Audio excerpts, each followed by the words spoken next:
Saudações, queridos e queridas! Está no ar mais um Ranamoro J-League com todas as novidades e informações do melhor campeonato de clubes da Ásia. Aqui você ouvinte ficará por dentro de tudo o que rola no campeonato japonês. Galerinha, resumo completaço da J1, J2 e também da J3. Como sempre, vocês estão na companhia de Elias Falaras, o Barbudinho Alegria Apresentação. Comentários dele, a lenda, o mito, o turibão, Mr. Thiago Henrique Cruz. Tudo bem com você, meu irmãozinho? Salve, salve Elias, bom dia, boa tarde, boa noite a todos nossos queridos ouvintes.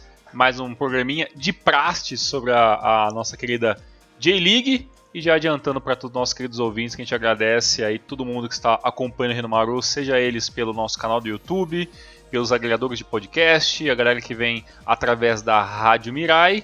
Elias, esta semana, meu querido amigo, um resumo bem rápido e prático de tudo que aconteceu na rodada número 12 e número 13. Já lembrando nossos queridos amigos que temos jogos da J-League esta semana, além da rodada inteira, os joguinhos adiantados, atrasados e aquela maluquice por causa da pandemia que todo mundo já tá cansado de saber.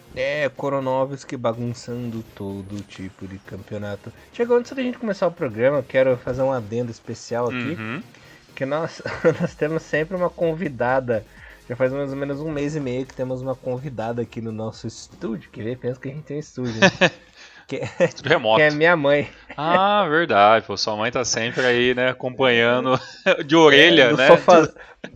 No sofazinho aqui ouvindo as merdas da gente falando. Um grande abraço aí pra Dona Falas aí. A gente agradece aí a paciência. Essa aí tem paciência, 32 aguentando essa renca aqui, né? É muita paciência. Tá louco. Bom, Thiago, antes da gente abrir a 12ª rodada, vamos falar aqui rapidinho de um jogo adiantado da 22ª rodada, que foi a vitória fora de casa do Frontale para cima do Nagoya, uma cachapante 4-0 com gol do Hatate, double do Leandro Damião e do Daya Tono dando números finais aí, que nós sabemos muito bem que são os dois principais concorrentes ao título até o momento, né, aí na competição, e já abrindo também que nós já tivemos os jogos de turno e retorno, porque na rodada normal, né, na 12ª rodada normal, o Frontale venceu em casa na Nagoya Grampus por 3-2, né, então um confronto direto entre as equipes não terá mais no campeonato. Pois é, e nesses dois jogos aí, né, quando foi o adiantamento, né, já que a rodada 12 já teve o confronto, né, teria já o confronto em tese entre o Kawasaki Frontale e do Nagoya, e aí alguns dias antes já teve o primeiro jogo adiantado da rodada 22, como você falou. É claro que para o campeonato, se você parar a pensar, né, nós temos as duas equipes que estariam, teoricamente, mais fortes para lutar pelo campeonato. Né? Mas na grande verdade, a gente sabe que é o Kawasaki Frontale muito mais forte que os demais, e aí tem duas ou três equipes correndo literalmente por fora e literalmente correndo atrás da equipe principal da J-League, né?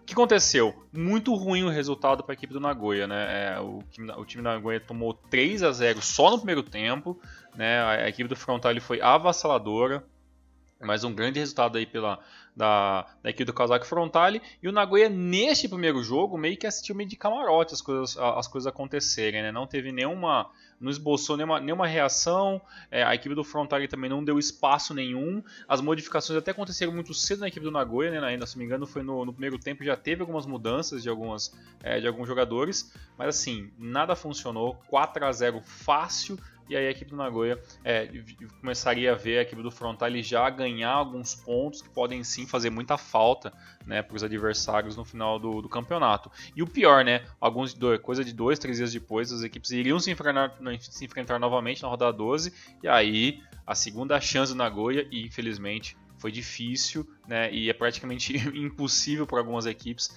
pensar em parar o Frontale, coisa que também não aconteceu nesse segundo confronto entre as duas equipes. Já são 9 pontos de diferença agora, né? O Frontale é líder com 41, Nagoya com 32 pontos. Ambas as equipes aí com 15 rodadas já, né? Completas, então ninguém deve nada a ninguém. Se o Nagoya tivesse vencido as duas partidas, por exemplo, estaria aí agora com 38 pontos, né? Mas ainda acho que vencer as duas partidas seria uma tempestade muito perfeita, né? Eu acho que o sim. ideal seria, por exemplo, perder Ganhar a uma de casa, e né? vencer outra, exato, sabe? Pelo menos conseguir o empate, conseguir tirar um ponto, né? Porque realmente, né? A equipe do Casaco Frontale não perdeu na temporada ainda, né? É a única equipe invicta, né? E até antes desses dois jogos, a equipe do Nagoya Grampus estava muito bem, até porque o Nagoya tinha apenas uma derrota, né, até então, né, e aí com esses dois jogos seguidos, né, consegue infelizmente duas derrotas para o seu currículo da temporada 2021 e o Frontale só ganhando pontos aí, né, então realmente muito complicado, mas assim, o Nagoya jogou com aquilo que tem, no limite das suas capacidades, é muito mais mérito da equipe, né, do Kawasaki Frontale do que um demérito do Nagoya de perder essa partida, né. É verdade. Então, o Frontale que estava avassalador já tem aí 13 vitórias no campeonato, né? Chegou apenas 2 empates. E tá difícil de parar os homens esse ano. Realmente não dá para falar mal do Nagoya, principalmente na partida fora de casa, que ainda conseguiu fazer 2 golzinhos, né? Então, tá se esforçando, tá tentando, né? Agora, lembra que a gente havia feito uma aposta sobre o Vegalta Sendai, né? Quando que ia cair o Teguramori e tal. Agora a gente tem que fazer uma aposta em que rodada o Frontale vai perder. É verdade, essa vai ser uma aposta muito mais complexa de fazer, né? Porque pode acontecer em qualquer momento, né? Mas assim, tá realmente ainda muito complicado. Até porque pela a questão de ACL, que talvez pode ser uma coisa que vai dividir um pouco a atenção da equipe do Kawasaki Frontale, ainda não é um negócio que vai acontecer tão já, né? Até a ACL, infelizmente, tá tendo aí realmente tá tudo muito complicado em questão de quando as equipes jogam. Então já começou algumas equipes jogar no final nem no final, perdão, na metade do mês passado, mas aí a galera do lado mais árabe da ACL, aí a parte onde joga Japão e Coreia do Sul começa a ficar um pouco para depois. Então realmente está tudo meio complicado. Para vocês terem uma noção, o jogo do Cereço, que é o primeiro jogo que aparece para mim aqui de uma equipe japonesa, tá marcada, tipo, sabe, pra uma data muito mais pra frente. Então realmente tá muito complicado imaginar que a equipe do Frontale vai perder pontos assim com uma facilidade grande, né? Infelizmente, acredito pra galera aí que tá sempre pensando e esperando, né, na queda do Frontale, talvez eu tenha que ter um pouco mais de paciência, que isso pode, infelizmente, demorar. Vamos ver. Ou felizmente pra torcida do Frontale. Sim, verdade. Falando dos outros joguinhos aqui, o Sendai ganhou de 1-0 do Rei Sol. No clássico dos vizinhos, o Tóquio apanhou em casa pro Marinos 3-0. O Avispinha ferrou o Urawa 2-0. Kobe 3, Hiroshima 0, Sagan 2, Tokushima 0. E Yokohama atropelado pelo Kashima em casa 3-0. Oita 1, Shimizu 0, Belmar e Sapporo não passaram do empate, 0-0. E no clássico, no derby, que o Thiagão vai comentar agora, Cereço 1, Gamba Osaka 1, Thiagão. Um bom jogo, tá? O derby de Osaka aí sempre muito bem movimentado, tem toda essa mística, né, do futebol japonês por trás dela. No total, foi um jogo que, na teoria, merecia vencer o Cereço, né? Teve um pênalti perdido pelo Toyokawa no primeiro tempo, né? Logo no final do primeiro tempo teve o pênalti ali. A equipe acabou não conseguindo converter. No segundo tempo, o Cereço continuou aquilo que fez de melhor na primeira etapa, que apareceu um pouco mais na frente. Apesar que não foi um jogo assim com exímias qualidades de bola, teve muito chute para fora, muito jogo truncado no meio campo, mas a equipe do Cereço foi um pouquinho mais aguerrida, jogou um pouquinho mais na parte ofensiva, e aí conseguiu o gol ali com o Nakajima aos 34 minutos. O Gamba até teve algumas oportunidades, principalmente ali com o Kurata e o Patrick, que apareceram muito bem no segundo tempo, mas também de pênalti, o Gamba conseguiu o seu empate aos 32 minutos com a conversão ali do Patrick, né? Fora isso, no total, né, no geral da coisa, o empate foi muito bom para a equipe do Gamba Osaka, né? Para o Cereço, o resultado foi um pouquinho mais amargo, até porque jogou melhor, a equipe mereceu um pouco mais a vitória, mas derby é derby, melhor aí para os torcedores do Gamba Osaka, que não colocarão no seu currículo mais uma derrota para a equipe do Cereço. Eu até peço desculpa aqui, até não fui atrás dos dados. Eu até tinha alguns anos atrás alguns dados bem legais em questão de jogos, quantidade de gols feitos, tomados na questão do derby de Osaka, mas eu vou tentar relembrar isso aí para números futuros aí essas estatísticas sobre os jogos entre Gamba Osaka e Cereço Osaka. Dos demais, Elias, de destaque, na minha opinião, da rodada número 12, no jogo, né, de volta a gente Kawasaki Frontale ali na Nagoya, teve um gol bem bonito do Matheus ali, o segundo gol, uma batida de falta muito bonita ali no ângulo, tá, que infelizmente estava um pouquinho escasso, né, os gols de falta na J-League, né, alguns saindo com pouquíssimas precisões em algumas rodadas. Foi um gol interessante. A vitória do Kashima 3-0 em cima do Kama FC foi uma boa vitória para a equipe do Kashima, que estava precisando voltar a vencer, até por causa da recente troca de treinador. A equipe do Sagantoso, eu vi o jogo contra o Kushima Worlds, uma boa vitória do Sagantoso contra a equipe do Tokushima, mostrando a boa fase, né, do Sagan, que ainda continua.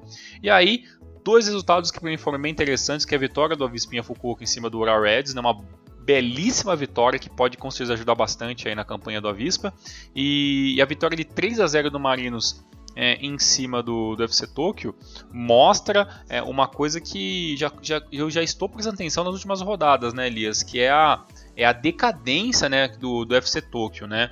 A equipe já vem pelo menos com 5 derrotas consecutivas na J-League.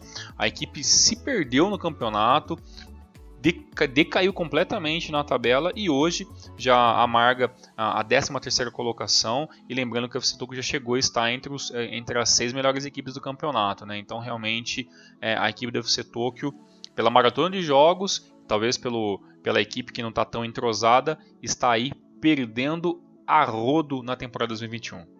Que fácil! Exatamente. Tiagão, mais alguma coisa que você queira comentar da rodadinha? Ou próxima rodada? Bora para a 13ª. Tiagão, abrindo aqui nossa querida rodada, quero dizer da partida entre Nagoya Grampus e Cereço Osaka, rapaz. Depois aí das derrotinhas, o time conseguiu colocar a cabeça no lugar e com o gol do Yutaka Yoshida venceu o Cerecinho por 1-0. Pois é, né? A batalha, né, entre a segunda colocação ainda tá muito em aberto no campeonato ainda, né? E no caso nessa aí, o Yoshida acabou ajudando a equipe do Nagoya a vencer. Uma coisa interessante nesse jogo, Elias, que esse gol aí, né, do Karekin Yoshida aí, foi um gol muito estranho, né, cara? Foi uma tabelinha que ele fez ali no ataque, e aí quando ele meio que finalizou, meio caindo ali e tudo mais, aparecendo por detrás da zaga, começou a ter um pedido, todo mundo levanta a mão, né, falando que estava impedido e tudo mais, então ele até hesitou um pouco em comemorar, mas o gol acabou sendo confirmado. Não teve VAR nem nada na jogada, se não me engano, o juiz realmente apontou para o meio de campo e fim de papo. Esse gol até demorou bastante, né? O jogo aconteceu 66 minutos da segunda etapa. No primeiro tempo inteiro as equipes foram bem parelhas assim, tá? E esse parelho nem é tão positivo assim. O jogo foi legal, foi interessante, mas foi um jogo muito truncado em alguns momentos, e eu tinha a ligeira impressão que assim, o Nagoya estava com medo de se expor demais para tomar um gol, a equipe do Cereço também não estava querendo muito se expor demais e também abrir a chance de tomar um gol, então foi um jogo meio que nervoso assim, na questão que as equipes sabiam que não poderiam vacilar, né? No final das contas acabou dando aí a melhor para a equipe do Nagoya Grampus, né? Mas a equipe do Cereço jogou bem, tá? Jogou igualmente bem como jogou o jogo contra a equipe do Gamba Osaka, mas aquele negócio, né? O Cereço jogando bem como sempre e perdendo também como sempre, né? Então realmente essas últimas 2 rodadas foram meio ingratas aí para a equipe rosa de Osaka. Maravilha, Thiagão. E sabe quem que também teve uma rodada ingrata e que também é meio que rosa? Sagan, né? Pra variar, empatando em casa. Só que dessa vez foi um 0-0 xoxo contra a equipe do Hiroshima. Ô, joguinho pra dormir, viu? Exatamente. Eles, infelizmente, o Sagantosu protagonizou já talvez um dos jogos mais chatos da temporada até então, né? Ele que vem jogando tão bem, principalmente jogando em casa, né? A equipe do Sagan vem tendo uma campanha muito interessante, a gente cansou de falar isso já. E por outro lado, a equipe do Sanfrecce Hiroshima, que é aquela equipe que a gente sabe que chove e não molha, né? Realmente um jogo ruim da equipe aí do Sanfrecce Hiroshima. E infelizmente o 0-0 foi bem ruim, o jogo teve até números bem baixos de finalizações, né? Foram apenas 4 pro gol pela equipe do Sagantosu e 2 da equipe do Sanfrecce Hiroshima. O Sagan Tosu dominou na posse de bola, chegou a ter 65% de posse de bola, acabou com 62%, e a equipe do Hiroshima se preocupou mais em defender, até porque o Hiroshima vem realmente tendo um ano aí bem complicado, né, e também não quis se expor ao erro aí com a equipe badalada do momento, que é a equipe do Sagan Tosu, né. No final das contas, um 0-0 bem ruim, já que infelizmente nem Sagan nem Hiroshima acertaram o arco nenhuma vez, então 0-0, joguinho chato da rodada. E é complicado porque se a equipe do Sagan tivesse vencido a partida, estaria em terceiro, porque iria 29 pontos e passava o Marinos, que está em terceiro com a mesma pontuação, né? Ambos tem 27, só que o Sagan tem 14 de saldo e o Marinos tem 17, né? Deixou escapar pelos dedos aí pra zona da CL, hein? Exatamente, e completando para falar um pouquinho mais sobre o Sagan Tosu, eu acho que agora, Elisa, a equipe começa a chegar no momento do campeonato e da sua campanha, que é assim, tem que começar a almejar certos resultados, né? Beleza, legal, interessante, quase bateu o recorde no começo do campeonato da equipe que mais demorou para tomar gols durante a rodada, foi tomar o primeiro gol lá na sexta rodada, vem fazendo um campeonato muito maiúsculo aqui do Sagan Tosu, com recursos muito limitados comparado a várias equipes, né, que a gente já falou sobre isso. Só que assim, se quiser almejar, tentar pelo menos lutar durante pelo menos mais algumas rodadas, ou até o final do campeonato, por uma vaga na CL, que eu acho que seria o troféu máximo, né, para esse trabalho do Sagan Tosu, eu acho que tem que começar a pensar em vencer as equipes de baixo, né? Então, que nem, por exemplo, a próxima rodada do Sagan Tosu vai jogar contra o Oita, né? O Oita está em 17º, a gente vai falar sobre ele, mais uma derrota para o Oita na temporada, e assim, com os números do Sagan Tosu, é óbvio que a gente espera que, por obrigação, o Sagan vença o próximo jogo, né? Então, assim, contra as equipes menores, equipes com um pouco mais de dificuldades, eu acho que o Sagan tem que começar a se impor mais e mostrar que, nem, por exemplo, nesse jogo que ele empatou com o Sanfrecce Hiroshima, o Sanfrecce Hiroshima que também já não vence, pelo menos as 5, 6 rodadas, eu acho que era mais um jogo para o Sagan vencer. Então, assim, o Sagan não perde, mas também perde a possibilidade de colocar um pouquinho mais de pressão nas equipes de cima, né? Então, tá empatado em números com o terceiro colocado, vem fazendo um campeonato muito interessante, só que agora sim, eu acho que tá na hora de começar a se impor um pouco mais e, por exemplo, chegar na rodada que vem, vencer os 3 pontos e colocar a responsabilidade toda em cima do Marinos, que tem que vencer para continuar em terceiro lugar. Então acho que esse tipo de mentalidade, eu acho que pode ser interessante o Sagan conseguir utilizar ao seu favor. Maravilha, Thiago. Né, que eu sempre vi um negócio idiota na minha cabeça, né? Quando fala do Sagan, vem aquele Carl Sagan na minha cabeça. Olha o trocadilho genial. Foi longe, será que um dia o Sagan chegará às estrelas com o Carl Sagan e seu programinha? Né? Pode ser. Mas esse programinha do Carl Sagan demorou anos, né? Talvez, não sei se logo de cara foi no estrelato, mas o Sagan do Sul tá aí, logo também tá nesse, digamos que nessa fila de esperar o estrelato, né? Quem sabe? Demorou quantos anos? Quase, sei lá, 10 anos, 14 anos talvez aí para a equipe do Frontale que conseguiu o estrelato na J-League. Pode ser que a equipe do Sagan possa fazer isso também um dia. Não é impossível, não. Você sabe que eu tenho o vinil da série Cosmos aqui em casa? Parabéns. Da minha mãe. Parabéns. E é bom, cara. É instrumental da hora mesmo. Caraca, vinil realmente é pra poucos. Se você toma um whiskyzinho assim e começa a ouvir as músicas, cara, você viaja. Como é que o pessoal moderno fala um dia? Você transcende, né? Olha só, você transcende junto com a música. Muito bom. E sabe quem transcendeu essa rodada, Thiago? Eu vim transcendendo cada vez mais na J-League?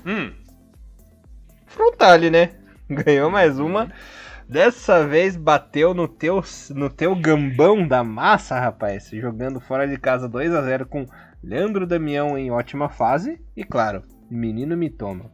Muito bom, excelente jogo daqui do Casaco Frontale, mais um, apesar que o Gambosca não jogou tão mal assim, tá? Vou fazer aquela clássica passada de pano, a equipe do Gamba até tentou, né? Mas, né, se nem pro Nagoya deu muito certo contra o líder, né? Quem dirá, né? Pro humilde Gamba Osaka aí, que de humilde não tem nada, o plantel é bem caro em algumas posições, mas a questão de resultado, o Gamba tá realmente bem abaixo de algumas equipes da J-League. Elias, mais do que o jogo, porque realmente não tem muito o que falar na questão de Frontale, eu vou mais abrir aqui uma discussão, tá? E eu abro essa discussão e acho que você não vai nem fechar ela, porque ela não tem muita explicação, pelo menos até o momento. apesar de eu saber muitas opiniões sobre isso, mas eu vou espanar isso para os nossos ouvintes e para a galera que gosta de discutir J-League nas rodinhas aí.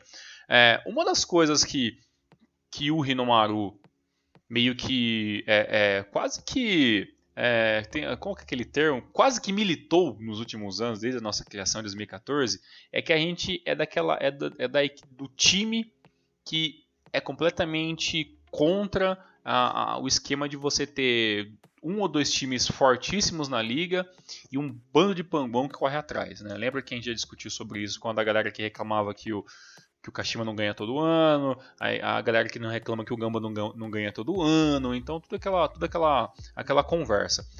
E Elias, a gente está vivendo muito de hegemonia no futebol japonês, isso não tem como a gente mentir, né? A gente está tendo uma equipe que vem vencendo os campeonatos e pior do que isso, vem vencendo e não vem dando margem para que outras equipes pensem em vencer o campeonato.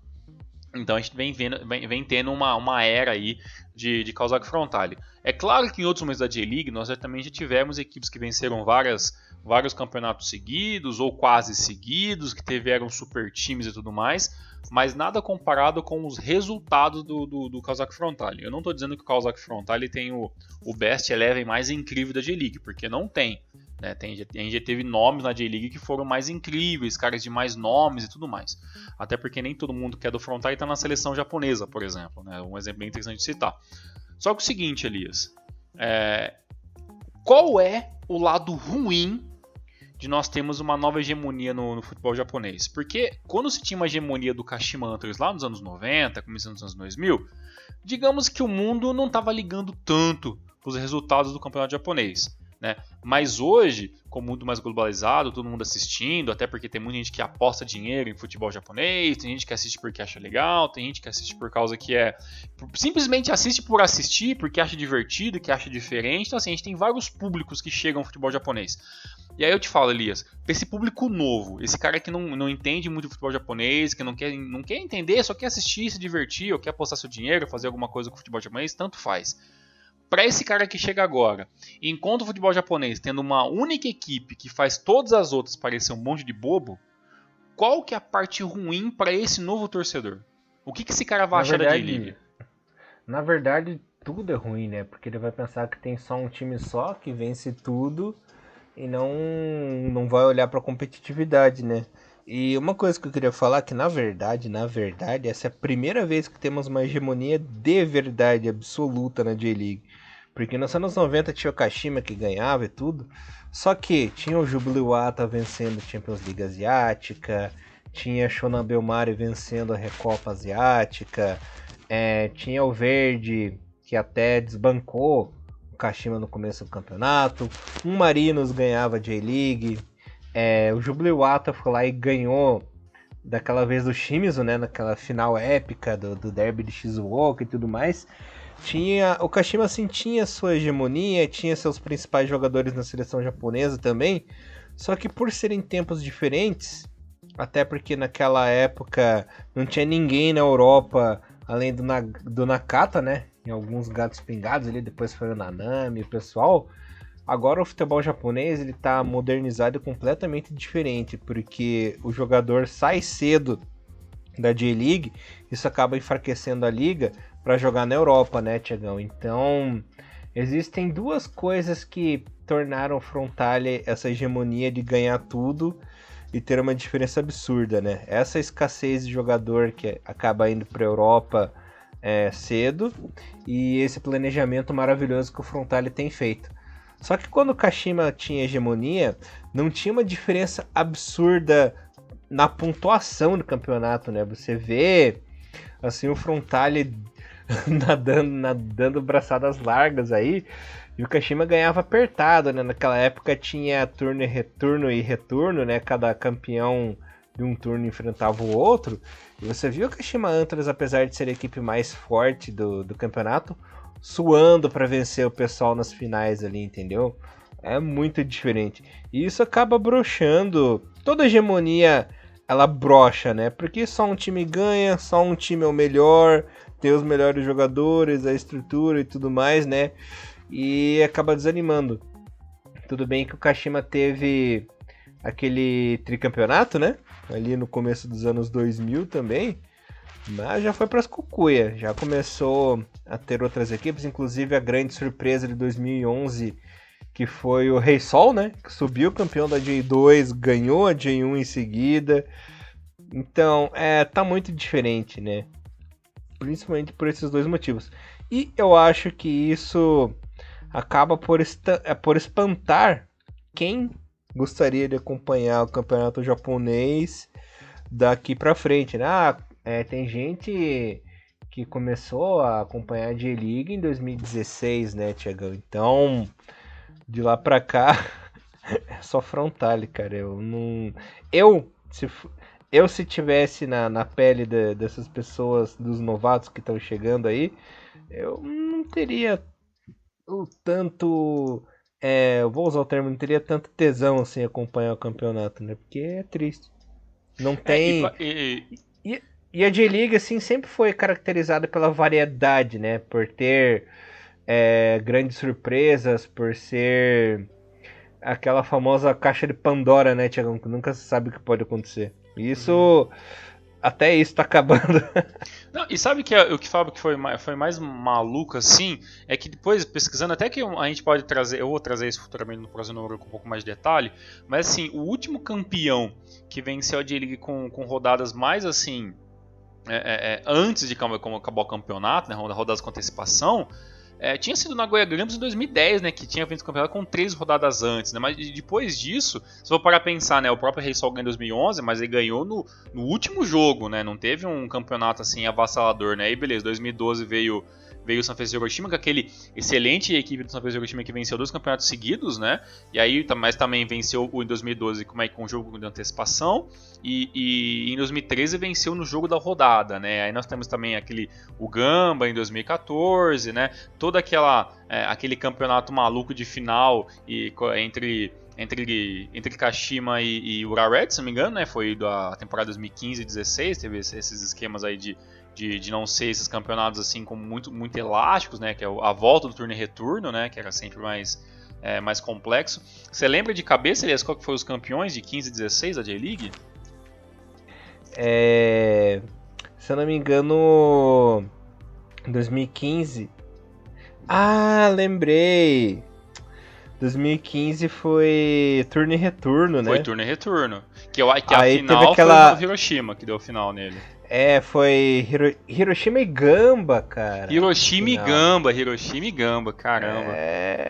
Beleza. Nossa, tive que forçar a cabeça agora. Não, porque realmente agora a gente puxou também um assunto. Beleza, mas foi naquele esquema de turno e retorno, que aí teve aqueles esquemas muito mais complicados que você meio que matava essa possibilidade de ter, né, essas equipes que venciam com muitos. Até poderia ter a possibilidade, mas não foi o caso, né? Mas aí depois a gente vem com vários campeonatos de Kawasaki Frontale, né? E aí, nesse meio termo, tem o Marinos, né? Mas continuando, né? Em 2017 o Frontale vence também na última rodada. Em 2018 ele vence com 2 rodadas de antecipação, né? E aí em 2019 o Marinos vence na última rodada, né? O campeonato incrível do Marinos. E aí chegou no ano passado, né? Com 4, né? Então aí quebra a barreira dos 3 jogos, né, que tinha sido lá do Nagoya em 2010, e aí você chega faltando 4 rodadas, você já tem o campeão e aí só tem digamos que o resto, né, pra galera tá disputando. Então realmente é complicado em questão de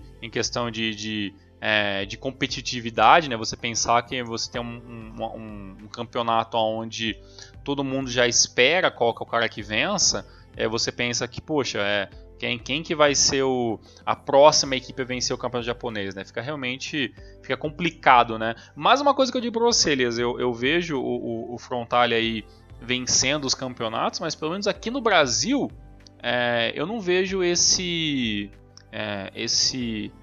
digamos que esses resultados em campo trazendo muitos novos torcedores, né? Eu vejo que a galera, ainda mais hoje em dia, tende mais a odiar a equipe que está vencendo todos do que praticamente abraçar elas, né? É muito diferente dos anos 90, dos anos 2000, que, sei lá, você ia para uma Espanha, você adoraria torcer pro Real Madrid, você ia pro Japão, você adorar torcer pro Kashima, né? A gente procuraria torcer para uma equipe que está vencendo sempre, né? E hoje em dia isso é completamente ao contrário, né? Não é assim que funciona mais, né?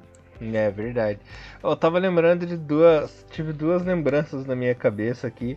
A primeira foi justamente em 2016, que você comentou lá, que o Kashima venceu, que no primeiro jogo da final, o Kashima perdeu lá em Baraki, né? Sim. Que, se eu não me engano, o Abe fez o gol de pênalti. Uhum. E daí no segundo jogo lá em Saitama, pra variar, né? Saitama é o berço da glória e o berço da desgraça mesmo, sendo rural, né? Eu lembro que o Kuroki abriu o placar no comecinho do jogo e depois o Kanazaki virou pro Kashima, né? Lembra? Sim. Então, ó, a gente meio que vamos só se organizar com nossas informações aqui. Então, em 2015 ganhou o Hiroshima e em 2016 foi o Kashima mesmo, né? Foi o último que foi em 2016. Isso. Então, tipo, ficou meio confuso que acho que vai ficar, pô, parece que o Hiroshima venceu 2 anos consecutivos. Então, a gente se organizando, o Hiroshima ganhou em 15 e em 16 foi o Kashima que foi o último título do Kashima Antlers, né? E aí a zoação com o Petrovic que ele nunca conseguiu ganhar a J-League, né? Que ele é o eterno segundo colocado, né? E é isso, né? Foi uma baita final incrível, né? Esquema de jogo com final com jogo de ida e jogo de volta, né? Uma coisa que é completamente contra, né, o que o futebol mundial vem andando, né, que é o esquema de turno e retorno e questão de ponto corrido, né, e você tem uma final com, né, meio parecendo o final de campeonato regional aqui no Brasil, né, de estadual, né, então realmente isso foi muito diferente. É claro que tem gente que eu ainda acredito que deve ter saudade, né, tudo saudosismo aí desse tipo de campeonato, né, como era o Brasileirão até no começo dos anos 2000, mas a gente sabe que isso é andar muito para trás, né, em questão, né, muito obsoleto, né, então realmente não acho que esse seja o caminho, né, mas é bem provável que alguém deve estar pensando que, talvez se voltar isso na J-League, o Frontale vai ter mais dificuldade, porque aí tem que jogar o jogo, ganhar o jogo de volta, mas do jeito que o Frontale tá jogando, é bem provável que se tiver esse tipo de formato no Japão, com esse time em 2020/2021 é capaz de voltar e ganhar o jogo de ida e golear o jogo de volta ainda. Com certeza. E eu lembrei de uma zoeira que a gente fez com o Petrovic, que o Petrovic foi o único técnico na história do futebol japonês a terminar o campeonato em primeiro lugar com a equipe e não ser campeão, né? que na classificação geral o Ural ficou em primeiro lugar e o campeão foi o terceiro. Pois é, realmente. Geral, né, tá vendo, gente? Isso é divertido, mas assim, é muito injusto, né, cara? Pô, é fogo, né? E depois, Elias, de toda essa... digamos que a gente fez aqui um exercício de memória mesmo, né? Lembrar tudo que aconteceu desde lá de 2000 e tantos até, né, fazer toda uma volta no tempo, né? Todos os campeões desde do final da era Kashima Antlers até agora. Elias, você lembra qual foi o jogo que a gente parou de comentar da rodada? Que eu já não lembro mais. Lembro, deixei anotadinho aqui. A gente ia falar da vitória do Marinos pro Viseu Kobe, jogando em casa por 2-0. Que o teu amigão fez um gol na partida de 1-1, Thiagão. De 1-1, isso que eu ia comentar com você. De 1-1, um jogadores aí que deixa o meu coraçãozinho ainda muito aquecido, porque eu ainda é daquela escola Jungo Fujimoto, que é um meia muito lento de jogar. A equipe do Marinho jogou melhor. Elias, eu vou falar pra você que eu venho dando um pouquinho mais de atenção aí pra equipe do Viseu Kobe. Até teve um jogo de Liga Internacional do meio da semana passada, né? O empate de 0-0, mas o Viseu Kobe não muito preocupado com o resultado, até porque é o Van Cup, passar de fase é legal, mas se não passar também tanto faz, e o jogo acabou em 0-0. Neste jogo, a equipe do Kobe, ela teve dificuldades que ela não enfrentou nas últimas rodadas, né? Que é uma equipe do Marinos que é muito ofensiva, né? E foi nessa ofensividade toda que o Marinos impôs esse jogo que o Vermaelen acabou fazendo um gol contra no final do primeiro tempo. Né, a bola acabou batendo nele, acabou entrando, meio que matando as chances do goleiro. A equipe do Viseu Kobe começou o segundo tempo fazendo praticamente uma mudança a cada 5-6 minutos, então teve ali várias mudanças de vários jogadores meio que sucessivamente durante o campeonato, né, durante a partida, perdão. Lembrando que o Iniesta voltou a jogar, né, depois de vários meses sem poder estar atuando devido a uma lesão, e aí o gol do João Amano no finalzinho do jogo aos 80 minutos meio que sacramentou a dificuldade, né? O Viseu Kobe não jogou tão bem, ainda muito limitado, o Iniesta jogando naquilo que ele pode muito bem, mas ainda muito aquém daquilo que a gente conhece da genialidade aí do Iniesta, e acabou não ajudando muito a equipe do Vissel Kobe. Um detalhe bem interessante, Elisa, a se dizer é que as redes sociais do Vissel Kobe diz que eles vão colocar, não sei se amanhã, quando esse número vai pro ar, ou nos próximos dias, que eles vão fazer uma coletiva de imprensa e o assunto principal é, né, o Andrés Iniesta. Então, conversa-se aí pelos nossos grupos de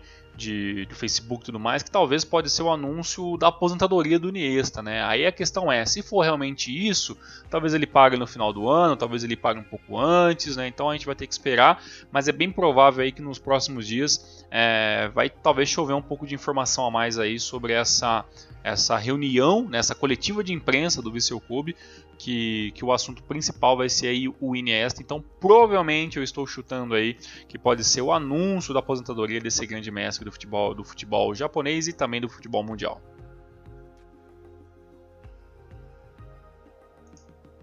Que só não seja que nem fez, que nem o Sr. Fernando Torres, né? Eu só espero que não seja igual o Torres, que é abandonar o barco no meio no meio do campeonato. Apesar que se o Iniesta quiser abandonar o Vissel Kobe, ele não abandona o Vissel Kobe em uma situação tão ruim, né? Abandona o Vissel Kobe, se for o caso, né? Chutando essa possibilidade, aonde é mais ou menos onde o Vissel Kobe sempre fica no campeonato japonês, né? Que fica entre quinto, sétimo lugar, aí cai um pouco, volta um pouco, né? Então não está mal colocado o Vissel Kobe, mas infelizmente o Iniesta não conseguiu o que muitos querem, né? Que ele consiga junto com o Vissel Kobe, que é o campeonato japonês, né? Que realmente é muito difícil, né? Já que o investimento da Rakuten ainda não deu esses frutos. Uhum. E o que o Iniesta já fez pelo Kobe é muito já, né? Porque, sim. Porque o Torres não fez porcaria nenhuma, né? Já deu um título já, né? Lá na Copa do Imperador, né? Então já tirou o Vissel Kobe de uma fila gigante de título que nunca tinha conseguido nada, né? Então, assim, conseguiu um título, né? Deu algum resultado, a gente não pode dizer que não, né?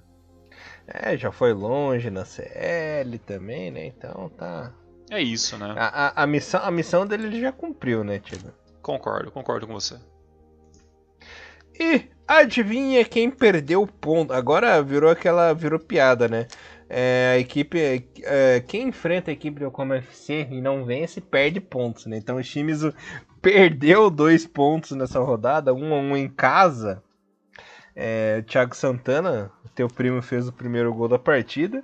E o Kohei Tezuka, que não é parente do Osamu Tezuka, né? Ele que não faz artes dentro de campo. Nossa, que piadinha horrível. Horrível. Mas pelo menos salvou a pele da equipe. 1-1. Com gol de falta ainda. Acho que, se não me engano, foi o primeiro gol de falta da equipe do Yokohama FC na temporada. Sim, foi pior para a equipe do Shimizu, que começou vencendo, acabou. Mas assim, tanto o Shimizu quanto a Yokohama FC, as duas equipes também estão bem complicadas, né? O Shimizu também já não vence algumas rodadas, vem numa sequência de empates, né? E uma derrota no meio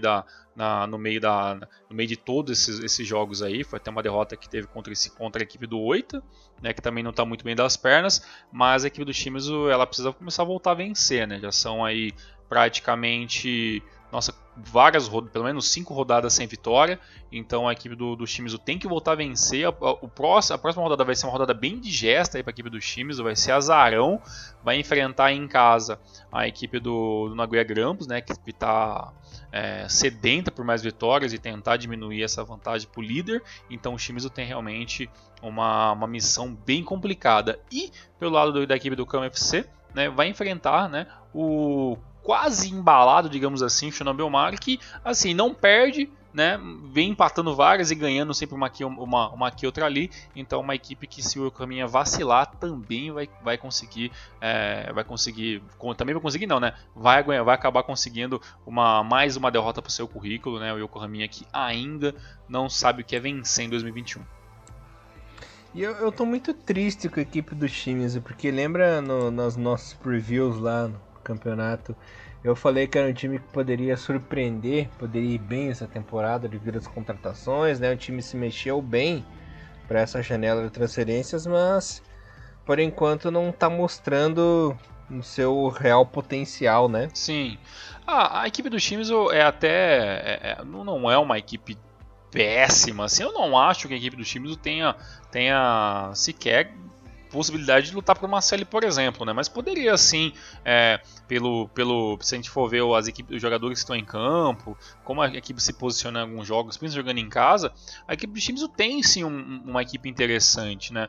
Mas na questão do campeonato parece que isso não engrenou muito bem, né? Até porque, vendo aqui, a última vitória do Shimizu na J-League foi lá atrás, né? Foi uma vitória jogando fora de casa contra a equipe do Caixa Reysol, né? Isso aconteceu dia 21/3, né? Ou seja, já passou aí mais de 2 meses e a equipe do Shimizu só vem conseguindo alguma vitória, uma aqui, outra ali na Luvan Cup, né? Então, realmente, em questão de campeonato, as coisas vêm funcionando muito bem, né? E uma coisa que é interessante, né? Que talvez isso tenha até amplificado mais essa ideia que o Shimizu poderia começar bem o ano, o Shimizu estreou em 2021 vencendo o Kashima por 3-1 na estreia da J-League, né? Então isso deu ali, a gente fala, né?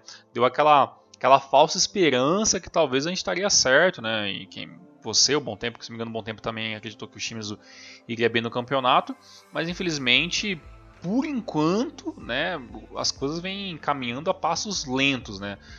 Para essa equipe do Shimizu. Mas é uma equipe interessante, eu acho que o Shimizu não cai. Eu acho dificilmente a equipe do Shimizu cai nessa temporada, mas tem que abrir o olho, né? Porque como cai 4, né, qualquer vacilo pode ser realmente complicado aí.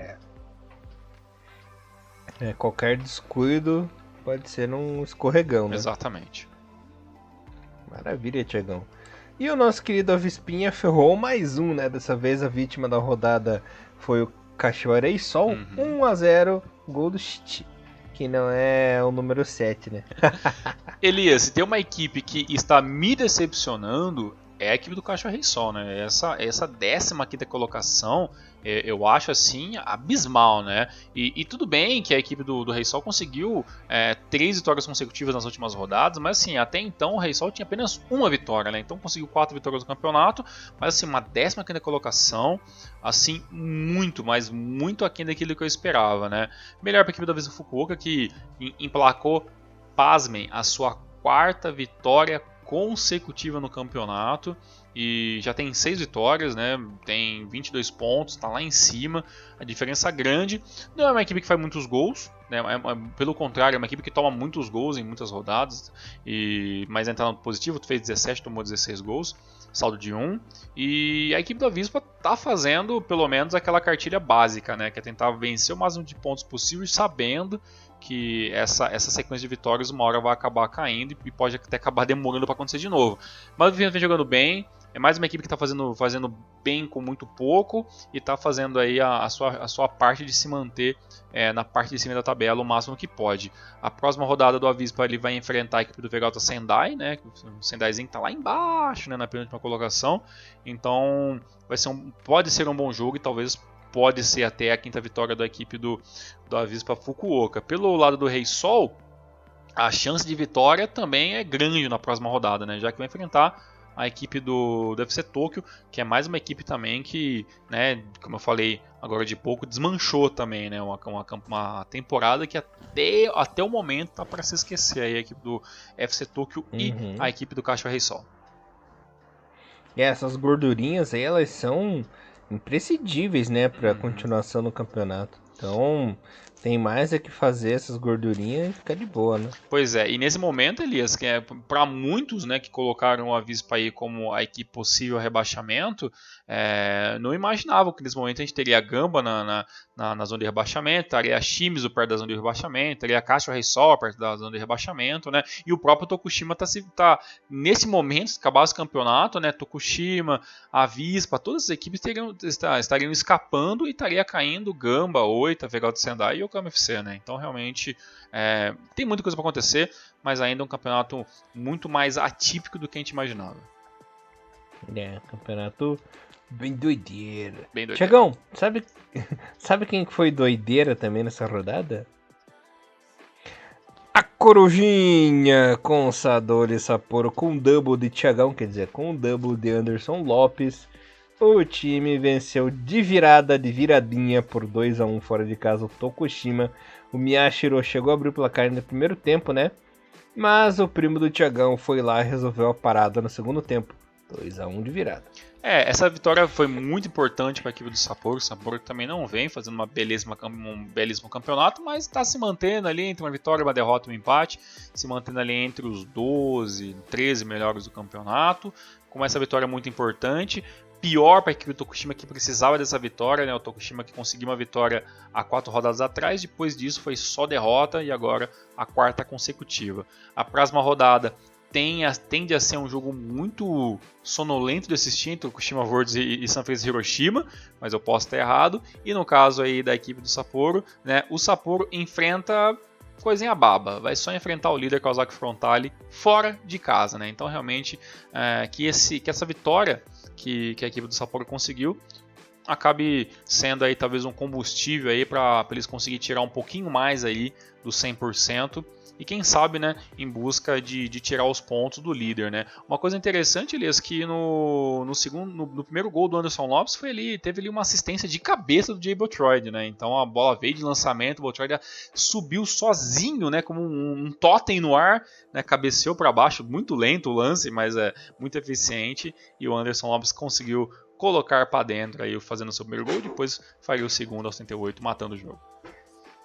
Como um totem. lembrei das estátuas da Ilha de Páscoa. Lá. Exatamente.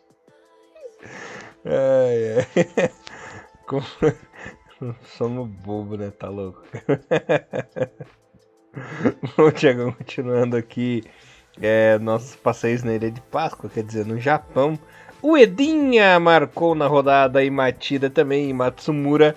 A equipe do Kashima, vitória cachapante em casa, 3-0 para cima do FC Tokyo. FC Tokyo que, pelo jeito, fazendo aquele famoso trocadilho, né, Tiagão? Tá perdendo gás esse ano. Só é o 13º colocado atualmente, né? Já são 5 derrotas seguidas da equipe no Tokyo no campeonato. Tá feio.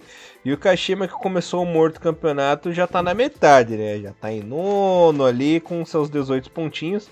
Já não perde, se não me engano, as 6 rodadas. É isso? Ou tô meio 5, 6 rodadas? Minha memória não tá...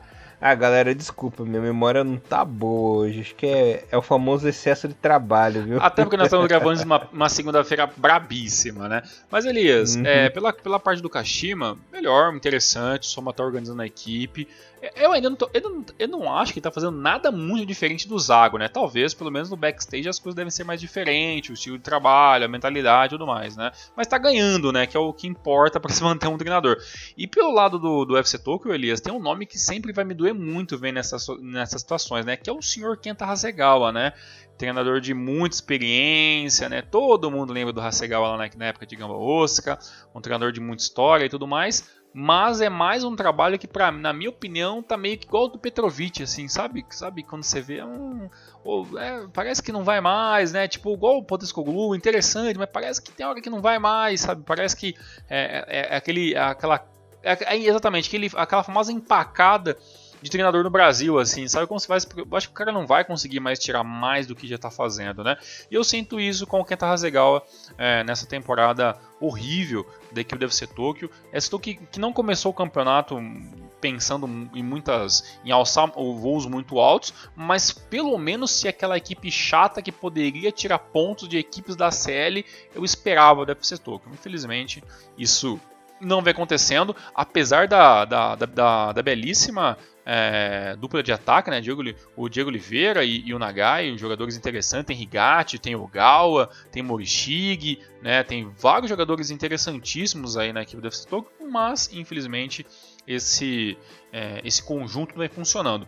Melhor para a equipe do Kashima, eu acho que deve ser a melhor vitória do Kashima na temporada, se eu não estou me engano, em questão assim de facilidade, né? Acho que foi um dos jogos mais fáceis aí do Kashima aí, principalmente depois do fim da breve era Zago, e aí a gente espera que o Kashima continue aí esse trabalho por voltar, né? A próxima rodada a equipe do Kashima pega o Nagoya Grampus, vai ser um jogo bem complicadinho aí, e acredito que a equipe do Nagoya não vai facilitar em nada, né? E pelo lado da equipe do FC Tokyo, né? O FC Tokyo também tem uma batalha bem complicada, né? Contra a equipe do Cacho Reisol, como eu falei, pode ser uma chance aí talvez aí do Rei Sol vencer facilmente, ou pode ser finalmente, né, o ressurgimento aí do Hasegawa aí e de Cup vencedor, que infelizmente isso ainda não aconteceu na temporada.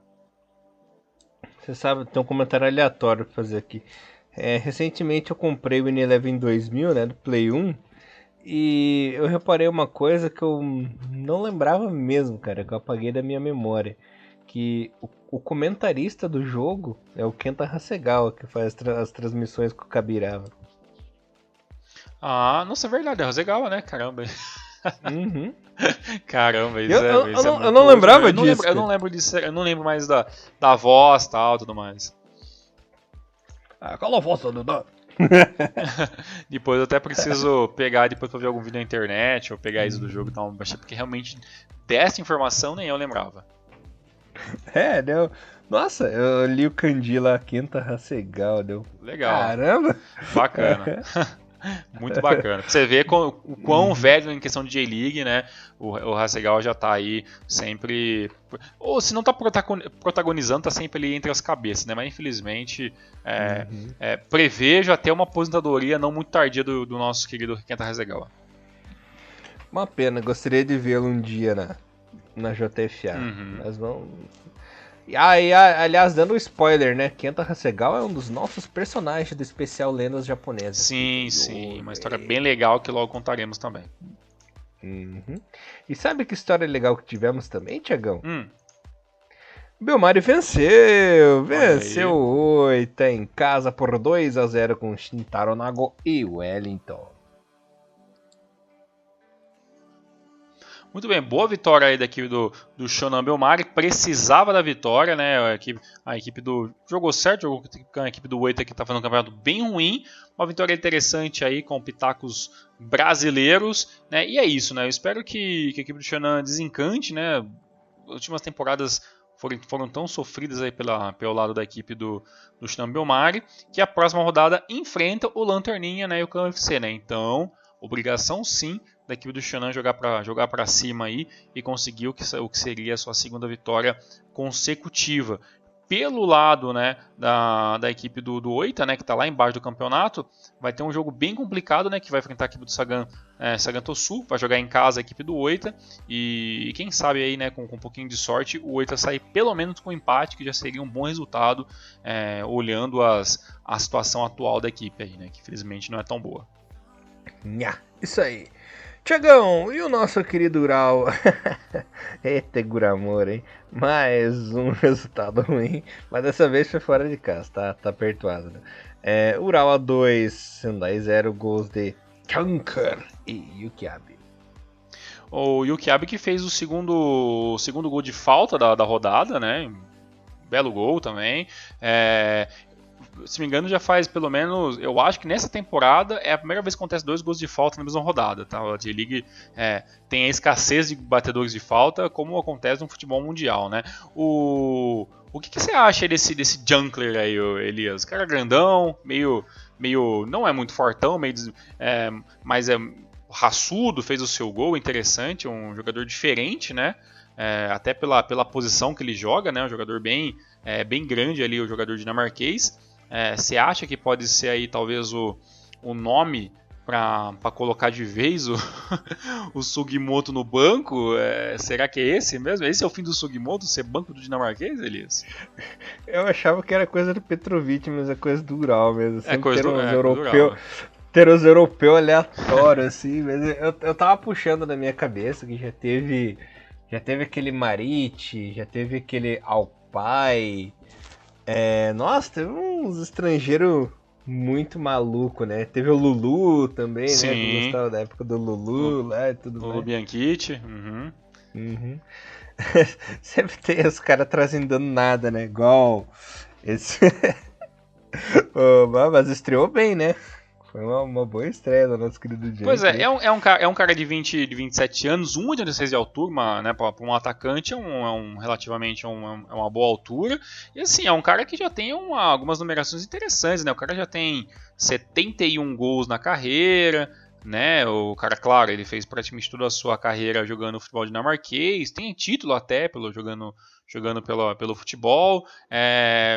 já participou já de quando era mais novo das categorias de base, né, da sua seleção. É claro que ele não é um jogador de seleção, obviamente, mas assim, um jogador que o Ural foi lá, vamos dar uma chance aí e tudo mais, né? Ele que tá jogando no FK Boldo, né? Uma equipe que realmente eu não conheço, mas tem no PES, então se vocês dão uma olhadinha no PES lá, bem provável que tenha o jogador, ele ainda no PES 2021, ele deve estar lá na equipe da Elite lá do futebol Perdão, ele é da Dinamarca e depois ele foi para Noruega, então a Noruega não tem, só vocês têm patch para ter as equipes secundárias lá, mas é um jogador interessante, né? Pelo menos nessa estreia, pelo menos parece ser bem interessante uma questão de você ter mais um jogador de área, coisa que o Sr. Sugimoto não está conseguindo fazer, né? E pela questão do Abe, né, Elias, um veteranaço, né? E o Abe veteranaço aí, né? Até acredito que deve estar encaminhando aí para suas últimas temporadas como profissional, ainda ajudando a equipe do Urawa, mas ainda uma temporada muito abaixo, que a gente esperava um pouco, né? 2-0 em cima do Velgado Sendai não é um grande resultado, já que infelizmente é a equipe do Velgado Sendai que está tendo um campeonato muito ruim, mas pelo menos são 3 pontos muito importantes para o Urawa se manter até na frente do Kashimanto, que deve ser aí o seu adversário número 1 em questão de tabela. A próxima rodada vamos ter um jogo eletrizante, né, entre o Urawa Reds e Gamba Osaka. O jogo é em Gamba, né, como diz a galera das internets aí. E pelo lado da equipe do Velgado Sendai, né, como eu falei, né, a equipe do Velgado Sendai enfrenta nada mais nada menos do que o líder na próxima rodada. Então a vida do Velgado Sendai não vai ser fácil, né? Então só por um milagre, né? E você imagina como que vai estar os negócios de apostas do mundo aí para uma vitória do Velgado Sendai, mas ninguém é louco o suficiente em apostar no Velgado Sendai. Aí chega semana que vem, o Sendai vence, alguém ganha, sei lá, 5 mil reais aqui e vai falar que a gente não sabe nada de futebol, mas fica aí você com a possibilidade de investir dinheiro no Sendai contra o líder Velgado Sendai, contra o líder Kawasaki Frontale. Aí, ó, premonição, líder Velgado Sendai. Seria incrível, seria incrível. Igual aquele maluco, né, que apostou que o Leicester ia ser campeão lá e ganhou uma bolada, né? Sim, tem essas, né? Mas realmente é bem complicado. No começo do campeonato ele apostou, né? Então, pensa, na primeira rodada o cara apostou, não, vou pôr o Leicester campeão inglês. E pensar que um dia o Sendai, há muitos anos atrás, quase beliscou, né? Quase, né? Assim, ficou ali entre os primeiros, mas ficou muito no 2013, se eu não me engano, né? A equipe do Sendai quase beliscou a vaguinha, conseguiu até passar e tudo mais, mas realmente foi uma vez na vida e nunca mais. Ninguém, nosso querido. Me fugiu o nome do cara agora na cabeça. O Sekiguchi, menino Sekiguchi. Que na época era realmente o menino Sekiguchi. Um detalhe muito interessante é que nesse jogo do Urawa também teve a estreia do goleiro novo, né? O Zion Suzuki, né? Goleiro de 18 anos aí, enfrentou, fechou o gol, tudo mais lá, acabou ajudando um pouquinho mais a equipe do Urawa Reds. E, cara, ficou pensando, esses olheiros do Urawa, eles são muito malucos, né? Os caras trazem do nada lá da chimbrega, do cachimbolo, completamente aleatório. Assim, é bem legal que você para pensar assim, né? A J-League, tudo bem, isso é muito maluco, mas o cara é pago para conseguir esses possíveis nomes em mercados mais baratos. Então você pensa assim, eu não vou saber agora o valor de mercado dessa transferência, mas com certeza foi muito mais baixo do que ele pegar um jogador C da Espanha, por exemplo. Então você vai lá na Noruega, pega um cara dinamarquês e traz para a J-League, né, e tudo mais. Então é isso, né? É tentar fazer muito gastando pouco, né? Até porque a gente sabe que o futebol japonês não tá mal das pernas, mas assim, longe de estar voando e podendo estar queimando dinheiro, né? Uma equipe ou outra que às vezes faz um negócio meio mirabolante, né? Então, se funcionar, Elias, né? O Sr. Casper aí e todos os jogadores da Dinamarca, da Noruega são muito bem-vindos, né? A gente só quer que sejam jogadores que tenham pelo menos uma gana por vitória, né? Que você não seja mais um cara que tá vendo a J-League como uma forma de ganhar dinheiro, né? E lembrando que no começo dos anos 2000 nós tivemos um norueguês que fez muito sucesso na J-League, que foi o Frode Onsen. Verdade. Bons tempos, realmente fazia gol a rodo. craque do Nagoya. Tiagão, e a classificação, passando aqui pra galera rapidinho. Líder Frontale 41 pontos, seguido do Nagoya Grampus 32, fechando a parte da CL, Marinos com 27. Estariam morridos, rebaixados nesse momento, 8 com 8 pontinhos. O Gamba tem 9 jogos ainda, né? Não conseguiu ajuntar todas as suas partidas, tem 7 pontinhos, seguido do Sendai com 6. E o Yokohama FC lanterninha, 13 rodadas e apenas 3 pontinhos. Não venceu. Única equipe que ainda não venceu. Os extremos, né? O líder ainda não perdeu e o lanterna ainda não venceu. O artilheiro da competição é Anderson Lopes com 11 gols e Leandro Damião em segundo com 10. Bora pra J2, Tiagão. Quer comentar mais alguma coisinha? Bora pra J2, que nós já estamos excedendo nosso tempo. Corre lá. A gente empolgou, né? A J2 aí que teve os seguintes resultados. O RME e o Ryukyu ficaram no 1x1. Blaumitz e Júbilo ficaram no 1x1 também. Sagamihara, olha só, e Matida 1x1. Mito e Totig 1x1. Albirex e Matsumoto 0x0. Nossa, só empate nessa desgraça. O GF United meteu 4x2 no Fagia no Kayama. Kofu 2, Verde 0. Suegen 0, Renofalers 1, chupa Tiagão. Zaspa e Omiya ficaram no 1. Kyoto meteu 1x0 no Montedio. E o Gravans perdeu em casa para a equipe do Nagasaki, Tiagão. Nada mais do que 1, 2, 3, 4 empates na rodada inteira. Realmente, uma rodada cheia de empates aí.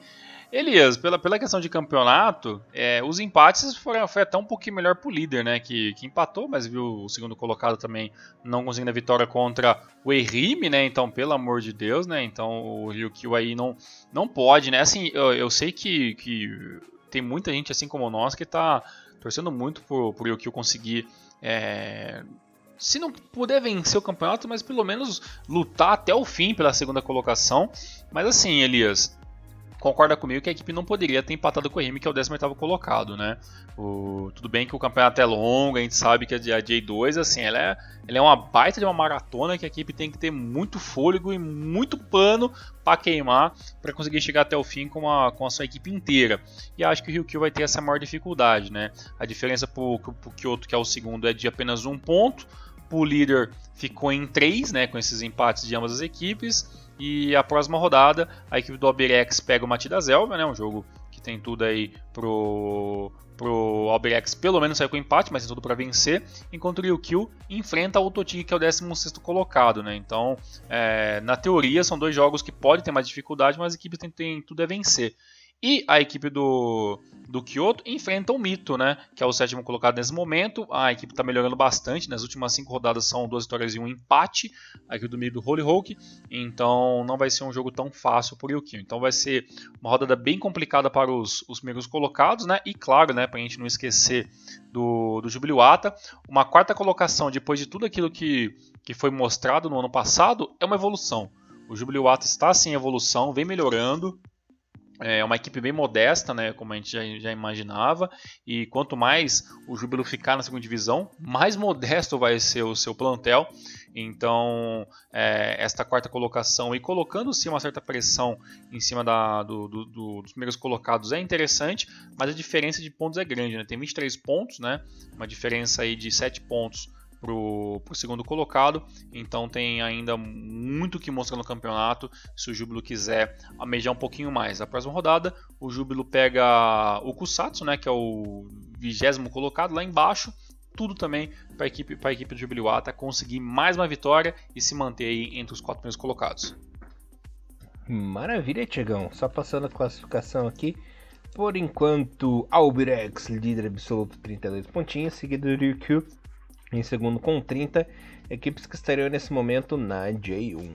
Rebaixados no momento, Giravans 11 pontinhos, Sagamihara 10 pontinhos, Zaspa 10 e na lanterninha com as nozes entaladas na garganta, Omiya Didia com 9, né? O esquilinho aí tá se dando mal essa temporada. Que fase do esquilinho, hein? Pra quem tava nas cabeças, né? Ali na J2 das últimas temporadas, esse ano uma coisa tá feia, coitado. Só de não cair já vai ser um milagre já, né? Já vai ser um milagre. Vamos ver o que vai ser. Tiagão, e a J3? Posso comentar? A J3 que teve um joguinho adiantado na quinta rodada, que foi a vitória do Gifu para cima do Azul Claro no Mazo, né? Agora, os jogos normais, que foi da sétima rodada esse fim de semana. Lembrando que o do Azul Claro foi um pouquinho para frente. O Fujieda e o Catalere ficaram no 1x1. O Grulag venceu o Kagoshima United por 2x1. Fangrauri 2, Gainari Tottori 0. Gifu 0, Uruaçu 1. Nagano 0, Fukushima 1, chupa Tiagão. Tegebaharu 2, Imabari 1. E o joguinho da rodada normal, o Katamaré... buguei. O Kawatamaré Sanuki venceu o Azul Claro por 1x0, Tiagão. Muito bom, a J3 aí, como sempre, aí, com umas rodadas bem interessantes. Esse esquema de ter o jogo da rodada ou não, da equipe de chapéu, ainda é um pouquinho complexo, mas o que vale mesmo é que o Grula, com um jogo a menos, ainda é líder do campeonato, né, com 14 pontos, o Cutler também vem em segundo, mas já com 7 jogos, então eu acredito que a carta na manga do Gula Morioka é quando fazer esse joguinho que ele acabou ficando de chapéu, ele acaba vencendo, né, e colocar 3 pontos de diferença, né? Então, como o campeonato até então é muito parelho, né? Você vê do primeiro até o quinto colocado, né, que é o Ross Kumamoto, a diferença é de 2 pontos. Né? Então tem muita coisa que pode acontecer. Fico feliz de ver que o Gifu, né, apesar de tudo aquilo que passou nos últimos anos, o Gifu está em terceiro colocado, 13 pontos, está lutando ali pela segunda vaga. Eu não acho, né, que, por exemplo, o Tekevaru vai ter ali uma vida muito fácil, até o campeonato também um pouco longo também, então eu acho que o Ross Kumamoto, o Van Hayo Hachinori, que já tem um ano de J-League já, essas equipes tendem a meio que suprimir um pouco mais ali o inexperiente, mais interessantismo, né, Tekevaru Miyazaki. Pela parte de cima da tabela, Elias, eu acho que muita coisa muda ainda, apesar do Gula Morioka ser uma equipe interessante, eu não vejo ele com muita pinta de campeão, sinceramente, mas pelo menos até o momento eu estou errado e a equipe, né, com apenas 4 gols tomados, é uma das melhores defesas do campeonato, um dos melhores ataques, e é a equipe que está liderando esse momento, mas tem muita coisa para acontecer. Elias, só lembrando nossos queridos ouvintes que a rodada da J-League da primeira divisão acontece neste sábado, né, com jogos às 2, 3 e 4 horas da manhã e assim por diante, mas no meio da semana teremos 3 joguinhos aí, sendo 2 deles adiantados da rodada número 20, né, o jogo entre o Gamba Osaka e o Sanfrecce Hiroshima, e aí o jogo entre o Kawasaki Frontale e o Veogata Sendai, e na quarta-feira, dia 12 também, vamos ter o jogo da rodada 21 entre Nagoya Grampus e Kashima, né? E aí apenas no final de semana teremos a rodada número 14 normalmente. Maravilha, Mr. Thiago Cruz. Sabe de tudo, menino Thiagão, hein? Viciadaço na J3. É isso aí. E também a gente volta na semana que vem com tudo aquilo que aconteceu, com todos os resumos e tudo mais. Galerinha, muito obrigado. Agradeço você também, Thiagão, por estar na companhia da minha pessoa novamente. É isso aí. Até semana que vem. Um abração e Hinomaru, levando o melhor futebol japonês pra vocês, galera. Valeu, até semana que vem. Valeu, forte abraço, com Deus. Tchau, tchau. Sayonara.